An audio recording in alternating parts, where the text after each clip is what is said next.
Revive la tensión y prende alertas el Pentágono de los Estados Unidos, y es que después de la visita de Biden a territorio ucraniano, se prendieron las alarmas, perdón, por completo en Moscú.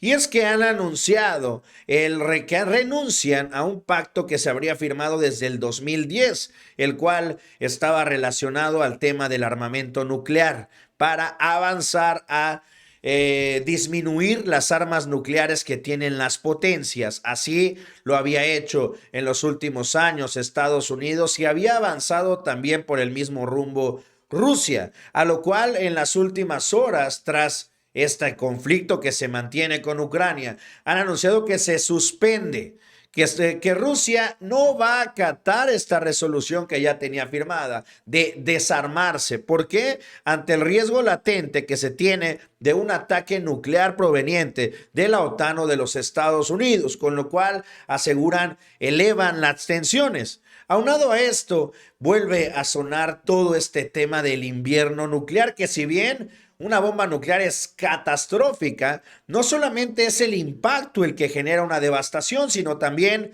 los daños colaterales. Y es que con el tiempo, después de que pase esta bomba, a lo que haya quedado con vida, la toxicidad que circulará en el aire será prácticamente letal, con lo cual pues revive este miedo a una guerra que provoque la extinción humana. De esto y más nos va a platicar Miguel Ángel Pérez. Miguel, ¿cómo estás? Buen día. Hola, ¿qué tal, Publio? Excelente día y excelente día también para usted que nos mira y nos escucha. La necedad en todo su esplendor. Y así como bien lo ha dicho Publio, la noticia es lamentable, es terrible en todas, pues, por todas las consecuencias de las explosiones que de por sí ya suceden con la guerra entre Rusia y Ucrania. Al igual que, claro, en otros conflictos, bueno, otros países que andan en estos conflictos bélicos. Pero esta noticia aumenta considerablemente pues las consecuencias ambientales que se podrían desencadenar a partir de este mencionado invierno nuclear.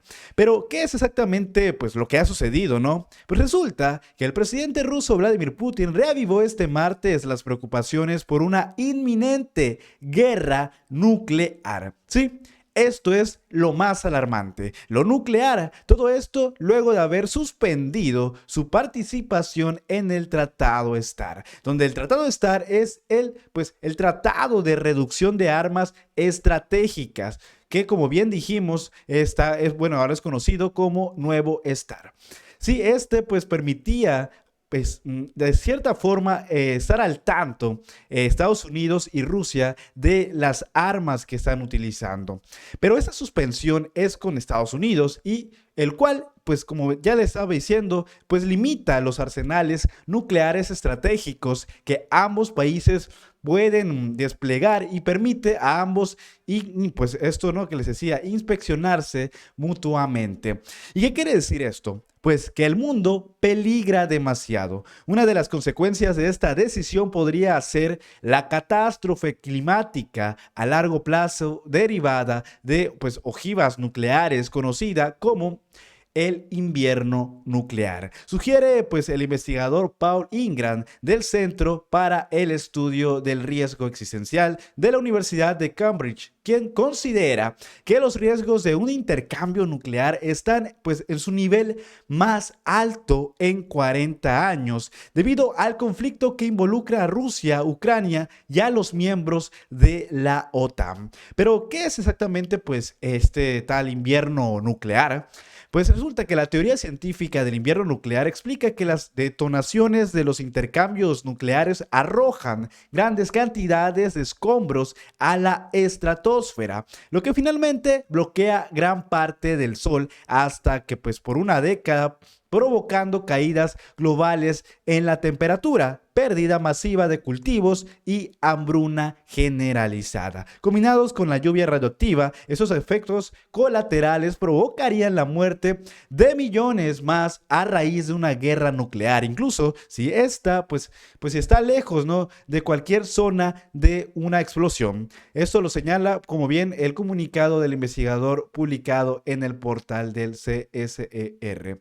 Y es que, pues, Las ideas del invierno nuclear no son nuevas. Durante la Guerra Fría impregnaron la cultura británica y estadounidense a través de programas de televisión y películas, así como también pues novelas, ¿no? Los escritores, los artistas trataron de evocar esta situación. Y para ello, aquí tenemos pues un video que le vamos a presentar a continuación. Bien, pues aquí estamos ya en el video y escuchemos con atención para pues entender mejor, ¿no?, estas consecuencias y por qué, pues para tener el contexto, ¿no?, de por qué pues es considerado como un invierno nuclear. Y bueno, nada más para adelantar, eso quiere decir que pues prácticamente viviremos en un eterno invierno debido a las consecuencias de esta catástrofe, ¿no? Así que escuchemos. Un invierno nuclear provocado por esas partículas y las explosiones puede llevarse alrededor de decenas de años hasta 100 años. Esto importaría, los primeros 100 años serían catastróficos, porque no habría ya comida, no habría frutas, no habría toda la parte de la agricultura, los peces en el agua tendrían que modificar o adaptarse, morirían sin duda muchísimas especies. Entonces las partículas muy finas que suben a la atmósfera, luego a la estratosfera, provocan ese tipo de efectos, crean un montón de sombra hacia abajo, la oscuridad, y baja la temperatura, y entonces estaríamos ante una evidencia de que no habría verano, no habría primavera. Esto es un invierno, digamos, casi eterno, un invierno nuclear.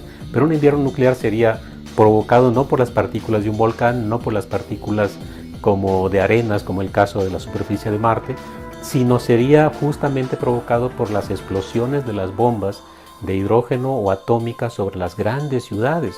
Si se arrasan las grandes ciudades, la cantidad son millones y millones de toneladas, tanto de cenizas, polvo muy fino, que se elevan a la atmósfera, luego a la estratosfera, generando esa penumbra eterna. Entonces, ¿qué sucedería? Que la luz del sol no llegaría a la superficie de la Tierra. Por lo tanto, la radiación ultravioleta en algún momento dado sería tan intensa que sí nos puede provocar, por ejemplo, quemadura de piel, esencialmente, si es que quedan algunos sobrevivientes. Por el otro lado, si sigue la oscuridad sobre la Tierra, la fotosíntesis deja de generarse y tendríamos entonces la mortandad de la especie vegetal. Si la cadena esta de la sobrevivencia o de la vida pasa por la parte de la cadena vegetal, obviamente, como lo hemos visto, pues entonces podemos morir los demás.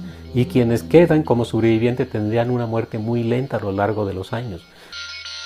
Y pues ahí lo tuvimos, ¿no? Esta pues explicación de lo que pues las consecuencias que traerían todas estas guerras que han estado sucediendo.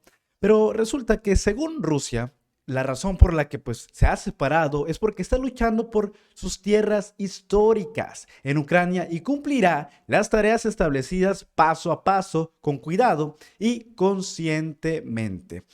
Dijo esto, pues esto lo mencionó Putin al Parlamento ruso y a los altos funcionarios en Moscú este martes pasado.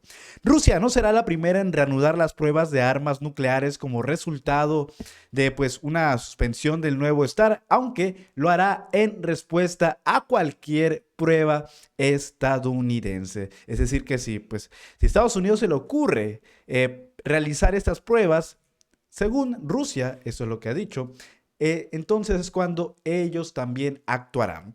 La suspensión del tratado por parte de Rusia es profundamente desafortunada e irresponsable. Así fue considerado por el secretario de Estados Unidos, Antony Blinken, en Atenas. La decisión de Putin hace que el mundo sea, como lo mencionábamos, ¿no?, más peligroso, y significa que toda la infraestructura de control de armas ha sido desmantelada. Estos son más comentarios del mismo secretario. Y es que hay que recordar que el presidente de Estados Unidos, Joe Biden, extendió el tratado nuclear, ¿sí?, por 5 años hasta 2026 como uno de sus primeros actos al asumir el cargo de presidente en 2021, poco antes de que expirara, después de que Putin presionara a su predecesor Donald Trump sin éxito para que aceptara un acuerdo. Y ahora resulta, ¿no?, que son ellos los que se echan para afuera. Ante esto, la administración de Biden observará, cuidadosamente para ver qué hace realmente Rusia y se asegurará de que Estados Unidos esté posicionado adecuadamente para la seguridad de su país y la de sus aliados. Dijo esto, también fue mencionado por Blinken. La extensión del nuevo estar fue en interés de la seguridad de ambos países y seguirán listos para hablar sobre las limitaciones de armas estratégicas en cualquier momento con Rusia. Esto independientemente de cualquier otra cosa que suceda en el mundo o en su relación. Esto según supuestamente, pero yo no me fiaría de ello. Ya veremos, ¿no? Y es que ahora bien, además de lo ya mencionado, hay otra cosa seriamente alarmante y es que no hay suficiente conciencia sobre un posible invierno nuclear, ya que en una encuesta elaborada por Ingram el mes pasado, es decir, el investigador que mencionábamos al inicio, se preguntó a 300 personas, la mitad estadounidenses y la otra mitad británica, que informaran sobre si creían saber mucho del invierno nuclear y si había oído sobre el tema en distintos medios. Y resulta que el 3.2% de los británicos y el 7.5% de los estadounidenses respondieron que efectivamente sí habían escuchado del tema en medios de comunicación y cultura contemporánea. El 1.6% y el 5.2% respectivamente afirmaron haber hecho en estudios académicos recientes, mientras que el 5.4% de Reino Unido y el 9% de Estados Unidos dijeron que aún recordaban las creencias mantenidas durante la década de 1980. Ingram también declaró, es decir, el investigador dijo que en 2023 nos encontramos actualmente frente a un riesgo de conflicto nuclear mayor que el que hemos visto desde el principio de los años 80. Sin embargo, hay poco en el camino del conocimiento público o el debate de las consecuencias inimaginablemente nefastas a largo plazo, como bien pudimos escuchar en el video. En una guerra nuclear, ¿no?, para el planeta y las poblaciones globales. La encuesta también presentó a todos los participantes informes de medios ficticios del futuro cercano fechados en julio de 2023 que transmitían noticias de ataques nucleares de Rusia a Ucrania y viceversa, con el objetivo de medir el apoyo a las represalias occidentales. En el caso de un ataque nuclear ruso contra Ucrania, menos de una de cada 5 personas encuestadas apoyó las represalias en especie, en tanto que los hombres de ambos países fueron más propensos a respaldarlas. Asimismo, a la mitad de la muestra de cada país se les mostró una infografía sobre los efectos del invierno nuclear antes de leer las noticias ficticias de los ataques nucleares, mientras que a la otra mitad, un grupo de control, no. El apoyo a las represalias nucleares fue de un 16% menor en los estadounidenses y un 13% en Reino Unido, ¿no? En efecto, fue más significativo para quienes apoyaban al Partido Demócrata y al gobierno del Reino Unido. El apoyo a las represalias nucleares fue de un 33% menor entre los votantes del Partido Conservador del Reino Unido y un 36% entre los votantes demócratas. Y es que una de las cosas últimas mencionadas por Ingram fue que hay una necesidad urgente de una educación pública dentro de todos los estados con armas nucleares que esté informada por las últimas investigaciones. Es que dijo también que necesitamos actualmente reducir colectivamente las tentaciones que los líderes de los estados con armas nucleares puedan tener de amenazar o incluso usar tales armas en apoyo de operaciones militares. Por lo pronto nosotros dejamos hasta aquí la información, esperando por supuesto que la información le haya sido de utilidad. Si ha sido así, no dude en compartir el video para que pueda llegar a más personas, darle like y suscribirse al canal. Yo soy Miguel Pérez y usted y yo nos estamos viendo. Hasta pronto.